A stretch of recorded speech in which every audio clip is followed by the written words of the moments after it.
तर नवी मुंबई महानगरपालिकेची निवडणूक काही दिवसातच लागण्याची शक्यता आहे। त्यासाठी सर्वच राजकीय पुढारी तयारीला लागलेत।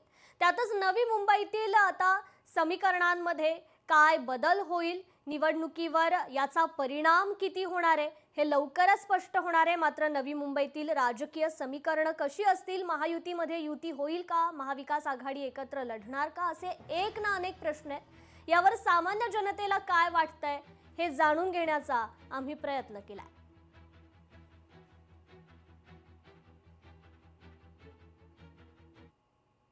नवी मुंबईची महानगरपालिकेची निवडणूक कशी असणार आहे, त्यामध्ये खरोखर महायुतीची युती होणार आहे का किंवा महाविकास आघाडी एकत्र लढणार का, या सर्व गोष्टी आपण काही सामान्य लोक आहेत, नागरिक आहेत, आपण त्यांच्याकडनं जाणून घेऊया। त्यांना काय वाटतं की खरोखर युती झाली पाहिजे का, किंवा राजकीय पक्ष आहेत, पुढारी आहेत, ते त्यांचे समस्या सोडवणार आहेत का? तर तुम्हाला काय वाटतं, खरोखर युतीच होईल का? नवी मुंबईचं युती झाली तर सर्वांचाच फायदा होऊ शकतो।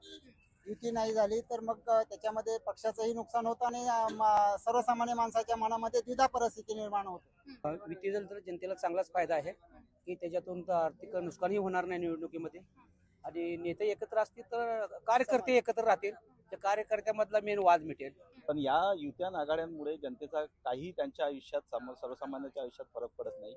खरं तर चांगला विजन असलेला आणि चांगला नेता हा जोपर्यंत त्या पदावर जात नाही, आणि आजची राजकीय आणि आता मतदारांची आता निवडणूक अशा पद्धतीने कमर्शियल झालेली आहे, थोडा कमर्शियल अजेंडा इथे असतो की सर्वसामान्यांचे प्रश्न घेऊन लढणारा सामाजिक कार्यकर्ता असेल किंवा तो असेल, तो या निवडणुकीच्या राजकारणात टिकत नाही, आणि त्यामुळे जनतेचा मला वाटतं प्रश्न इथे मागे पडतात। लोक फक्त आम्ही युती करणार, आघाडी करणार आणि मग आम्ही काहीतरी भलं करणार असं आश्वासन देतात, बोलत राहतात। परंतु जोपर्यंत ह्या मूलभूत प्रश्नांना ही लोक सोडवण्याचं म्हणजे राजकीय इच्छाशक्ती जी आहे, ती राजकीय इच्छाशक्ती ज्यांच्यामध्ये आहे खरं काम करण्याची, ती जोपर्यंत दिसत नाही तोपर्यंत जनतेचे प्रश्न सुटणार नाहीत। हे लोकांना फक्त आश्वासनाच्या पोकळ थापा देत राहतील, असंच माझं मत आहे। नक्कीच आपण पाहू शकतो की सामान्य जनता देखील राजकीय पुढाऱ्यांवर विश्वास नसल्याचा पाहायला मिळतं, कारण त्यांच्याकडून कोणतेही प्रश्न सुटणार नसे असे त्यांनी म्हटले। त्यामुळे आता पुढची भूमिका कशी असणार आहे, कसं समीकरण असणार आहे राजकीय नवी मुंबईचं, हे देखील पाहणं तितकंच महत्त्वाचं असेल। व्हिडिओ जर्नलिस्ट सुमित सह, मी आकांक्षी देशमुख, लोकशाही मराठी, नवी मुंबई। लोकशाही मराठी ऐका, पहा, जागरूक रहा।